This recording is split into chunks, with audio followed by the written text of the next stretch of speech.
Hello there, David Taylor or Mr Pelargonium back with another video for the Pelargonium and Geranium Society. And I know it's been a while, so we're going to get straight bang into it.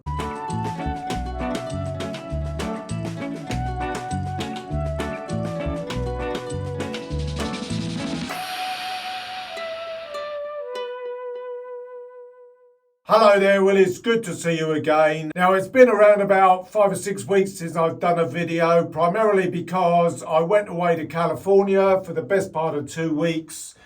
I did a talk about regal pelargoniums as it goes to the geranium conference that was held in California and hosted by the San Diego Geranium Society. That was held in a botanical garden just north of San Diego. Now I was away for just about 2 weeks.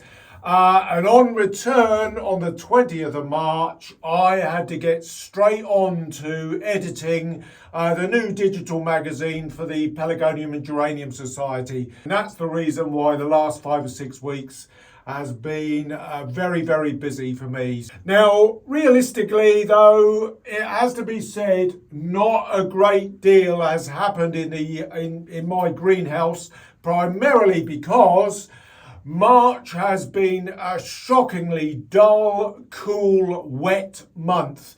Some of the stats have just come out. I'm filming this on the 1st of April, Saturday the 1st of April, and the stats are showing that this has actually been the wettest March in England anyway for 42 years. We've had just non-stop rain. In fact, the last 3 days of March, it's done nothing but rain. It's poured non-stop. In fact, I've had a bit of flooding in that corner of the glass house there, where my water butts have been overflowing and soaking into the footings of my glass house. So it's been shockingly wet. When I was away, I think there was a masses of rain as well.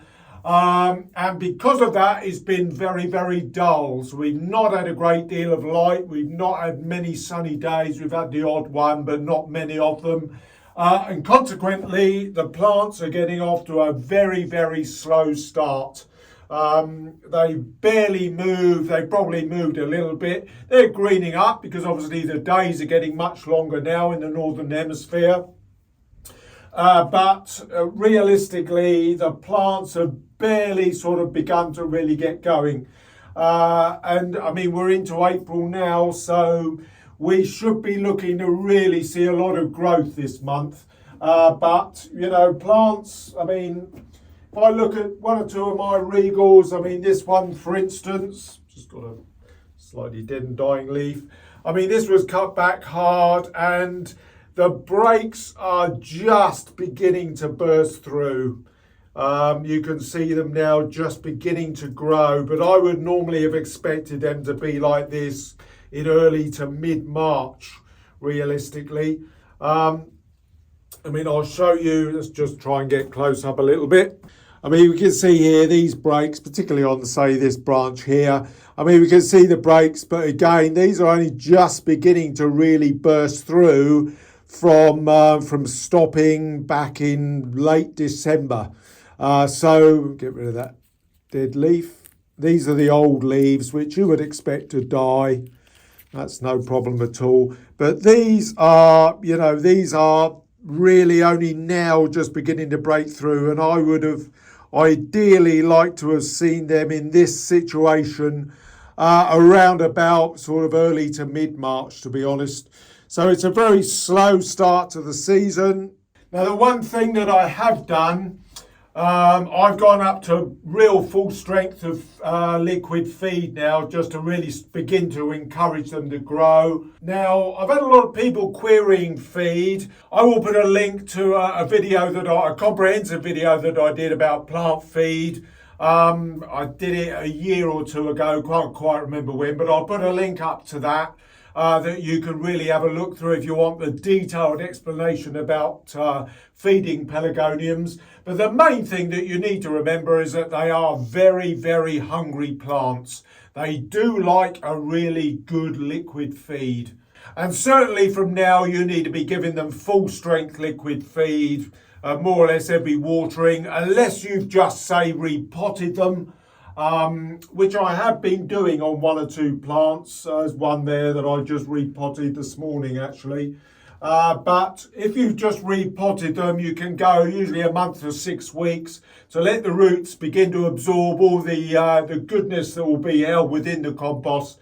And you know that will be fine. But after that point, after the 4 to 6 week period, get on with giving them a good liquid feed from now on, right through the season now. Right through this main growing season that we're in the Northern Hemisphere now.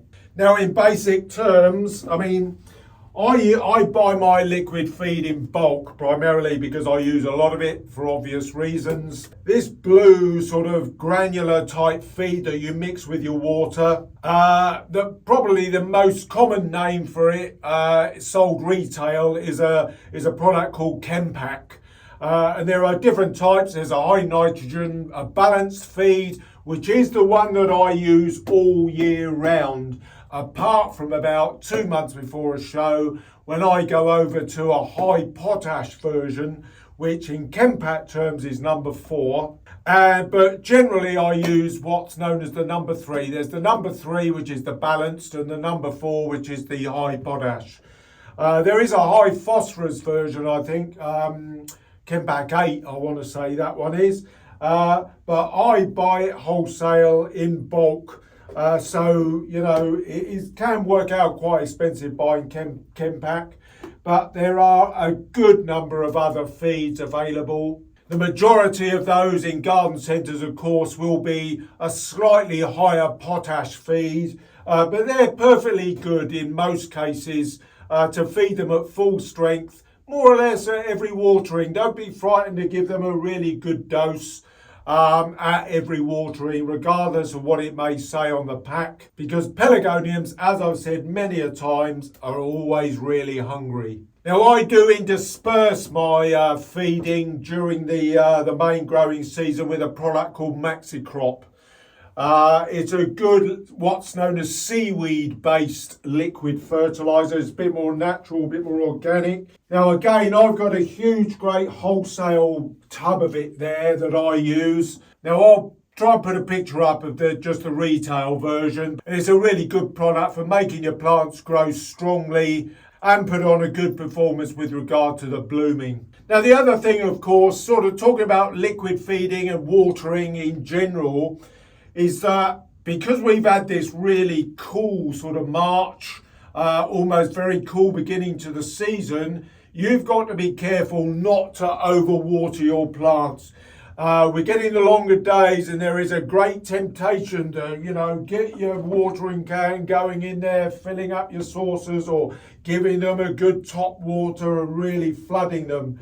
But you need to be careful when it's cool that not to overdo it in this transition period between winter and getting well into spring. Don't go overdoing it at this point. Just maybe give them a little bit extra, particularly if you get a slightly warmer day. But just be very careful not to overdo it because you can overwater still at this point. Once it starts getting really warm days, the chances of overwatering do drop, although you still can do it even in the summer actually. But you just really need to be careful not to overwater them. Pelargoniums generally like to have half the root ball to remain dry, which is generally why we sort of go about watering them from the bottom, particularly in plastic pot plants, particularly in plastic pots. In clay pots where you've got a more porous pot that's going to suck the water out, you're obviously watering from the top, so we can be a little bit more casual with that. And we do generally water from the top to soak down through. The other thing, of course, that we get at this time of year, and I'll just take one of these off because I've got it on this Stella, is the reddening of the leaves. I say it only affects zonals. It does affect regals a little bit. They kind of get the odd slight reddening of the leaves. But this is just purely down to stress. Right, so there we are. There's a Stella leaf. This is off a large Stella plant that I've got here called Osborne. But this is quite common, particularly in Stellas. This transition time they don't particularly like. It's the variation in the coolness of the day, of the say the night temperatures and the day temperatures. It's obviously starting to warm up a bit. They're wanting to grow, but they're getting a little bit stressed in the variation of temperatures. And Stellas, in particular, really show it badly. Some of the zonals, particularly the dwarfs, they do as well. And if you see this reddening, do not worry too much about it. It's quite normal. Just strip a couple off at a time. They won't recover. You need to get rid of the leaves, but you're going to get a lot of new growth, of course, overtaking this as the spring progresses and as we get into summer. And I've got a young dwarf here, which has got quite a few on actually. Beginning to flower as a young plant. It's a bold cherub. Bold cherub is always one that really suffers badly from the reddening of the leaves. And I've got, what have I got? 3 or 4, which I can take off. It's quite a young plant, this. I may use this in some baskets. I'll be potting up baskets later this month as we're into April now. And I'll probably use some of these in baskets. I've got a few younger plants and I'm trying to free up space. Of course, one of the problems this time of year is that we're running out of room in the greenhouse. I've let this bloom as well because I certainly don't need it for show at this stage. I'm being probably a little bit overzealous in doing this actually. I probably wouldn't normally take so many leaves off in one hit. But I'm doing just to show you what you can do. They won't recover, but the reason I'm doing it is in a small pot. There's a lot of new breaks coming up the stem there. And that's something you can do. But as I say, don't get too worried about the reddening of the leaves. On the zonals, you dig up, see if I've got any regals that are showing a little bit of red. Yes, I think I might have a couple there. Oh, well, actually, I've got a young one. There we go. I mean, some of this just could be stressed through lack of water. There we are. So, there we go. There's a regal that's got some reddened leaves. But you can see all this fresh growth at the top is lovely and vibrant green. This is actually a new seedling crossed from one of my new ones from last year, crossed with Romeo. So it'd be interesting to see how that grows because the cross that I'm using, 2105, is quite a vigorous thing. And Romeo has got a lovely deep red bloom, so we'll have to see how that one goes. But the reddening of the leaves, this is just a bit of stress. All the new fresh growth that you can see is healthy and fine. And I'll just break those off when it gets a little bit bigger. They won't recover, but it just shows you do get it on regals as well. Now, as I touched on, I have been potting up or repotting actually 1 or 2 of my larger plants. And it is something that I tend to do at this early part of the season, just to give them a really good sort of push on for the new season, really. I've done one of my Regal Standards down there.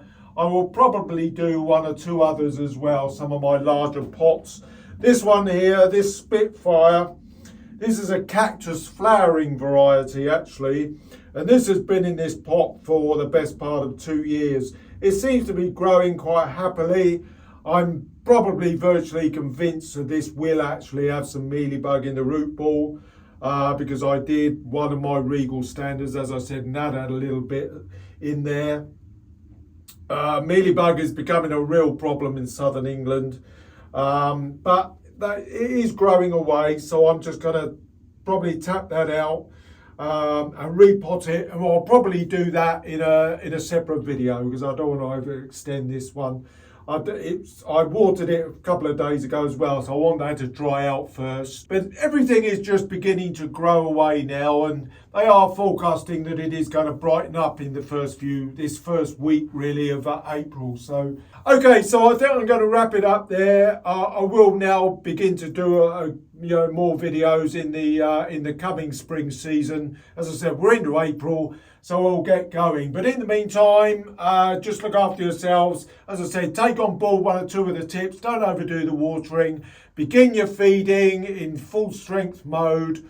And I'll see you again very soon. Bye-bye for now.